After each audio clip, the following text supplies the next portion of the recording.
تو روزہ ڈھال ہے اور جہنم سے آزادی کا ایک اہم ذریعہ ہے۔ روزہ اللہ اور بندے کے مابین ایک راز ہے۔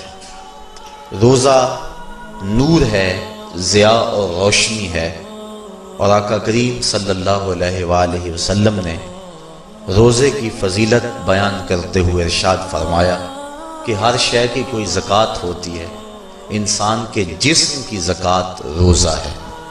اگر روزہ رکھے گا تو جسم زکوٰۃ ادا کرے گا، جس طرح زکوٰۃ سے مال پاک ہوتا ہے، روزے سے جسم پاک ہو جاتا ہے۔ اور روزہ ویسے بھی انسان کے لیے شفا کا پیام ہے۔ فرمایا کہ سحری کھایا کرو، چونکہ سحری کے کھانے کے اندر بھی اللہ نے برکت رکھی ہے۔ تو یہ ماہ سیام اپنے دامن میں برکتیں لے کر، رحمتیں لے کر نازل ہوتا ہے۔ اس کا پہلا حصہ رحمت، درمیانی حصہ مغفرت، اور آخری حصہ جہنم سے آزادی کا مجدہ جاں فضا ہے۔ حدیث میں آتا ہے کہ اللہ نے میری امت کو رمضان المبارک کے روزے کے حوالے سے 5 چیزیں ایسی عطا کی ہیں جو اس سے قبل کسی امت کو نصیب نہیں ہوئی۔ ایک تو یہ کہ رمضان المبارک کے اندر روزہ رکھنے والے کے معدے سے جو بو نکلتی ہے، اللہ کو وہ مشک سے زیادہ محبوب ہے۔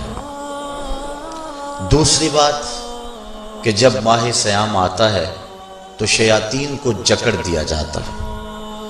تیسری بات کہ روزے دار جب تک روزے میں رہتا ہے، فرشتے اس کے لیے مغفرت کی دعائیں کرتے رہتے ہیں۔ اور چوتھی بات، جب ماہ سیام کی آخری رات آتی ہے تو اس کے سارے گناہوں کو بخش دیا جاتا ہے اور اس کو جہنم سے آزادی کا پروانہ مل جاتا ہے۔ بلکہ ایک صحابی نے حضور سے عرض کی کہ آقا کریم، جو یہ جہنم سے آزادی کا پروانہ مومن کو ملتا ہے تو کیا یہ لیلۃ القدر کی رات ہے؟ تو آقا کریم نے فرمایا نہیں، جب مزدور اپنی مزدوری مکمل کرتا ہے، جب اس کی دہاڑی پوری ہو جاتی ہے تو پھر اس کو اس کا مالک کچھ دیتا ہے، تو یہ جو اس کو بخشش اور مغفرت کا مجدہ جاں فضا دیا جاتا ہے، یہ اس کی مزدوری ہے۔ اور فرمایا کہ جو لیلۃ القدر کی برکتیں اس کو حاصل ہوتی ہیں، یہ اس کے علاوہ ہیں۔ اور یہ اللہ تعالیٰ جل شانہ نے خاص کرم نوازی فرمائی بندہ مومن پر کہ اس کو یہ بابرکت رات عطا فرمائی۔ اور 5ویں فضیلت جو اس کو دی گئی روزہ دار کو، اور حضور سے قبل جو امتوں میں لوگ روزے رکھتے تھے، یہ فضیلتیں ان کو نہیں عطا کی گئی۔ جنت کو پورا مومن کے لیے آراستہ و پیراستہ کیا جاتا ہے۔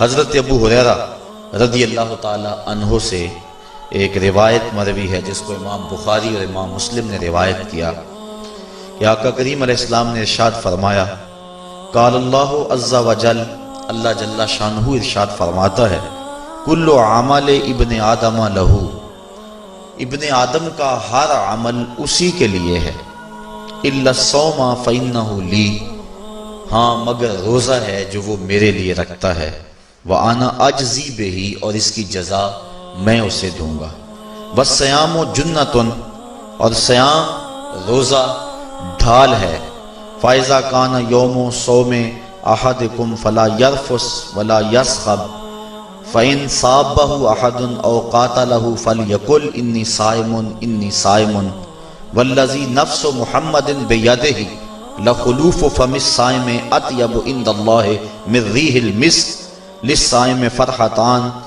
یفرحہما اذا افطر فرح بفطرہ واذا لقی ربہ فرح بصومہ۔ تو فرمایا کہ جب کوئی شخص روزہ رکھتا ہے تو اس کا یہ عمل اللہ کے لیے ہے اور اللہ تعالیٰ اس کی جزا دے گا۔ روزہ ڈھال ہے، جب کوئی شخص روزہ رکھے تو وہ اس کے اندر کوئی اللہ کی نافرمانی نہ کرے، یہاں تک کہ اگر اس کو کوئی شخص گالی بھی دے تو وہ یہ کہے کہ میرا روزہ ہے، میں صائم ہوں، میں نے روزہ رکھا ہوا ہے، یہ کہہ کے لڑنے والے کو، الجھنے والے کو ٹال دے۔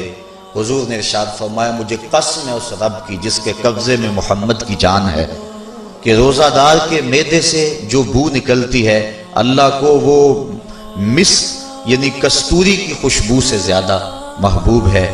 اور روزہ دار کے لیے دو خوشیاں ہیں، ایک خوشی اس کو اس وقت ملتی ہے جب وہ روزہ افطار کرتا ہے، اور دوسری خوشی اس کو اس وقت ملتی ہے جب اس روزے کے صلے میں اسے اپنے رب کا دیدار نصیب ہوگا۔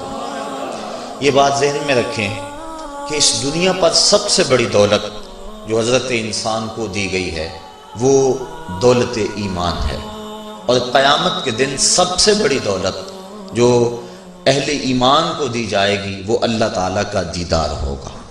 جنت کے حور و قصور، جنت کے محلات، جنت کی اعلی نصب نعمتیں، دنیا کی کوئی دولت اور دنیا کی کوئی نعمت جنت کی کسی نعمت کا مقابلہ نہیں کر سکتی، لیکن جنت والے جنت میں جا کر جس نعمت کو سب سے بڑا سمجھیں گے، اور وہ ہوگی بھی حقیقت میں سب سے بڑی نعمت، ایسی نعمت کہ اس نعمت کے ملنے پہ باقی ساری نعمتوں کو بھول جائیں گے، وہ یہ ہے کہ رب اپنے رخ کرم سے پردہ ہٹا دے گا اور ان کو اپنا دیدار عطا فرما دے گا۔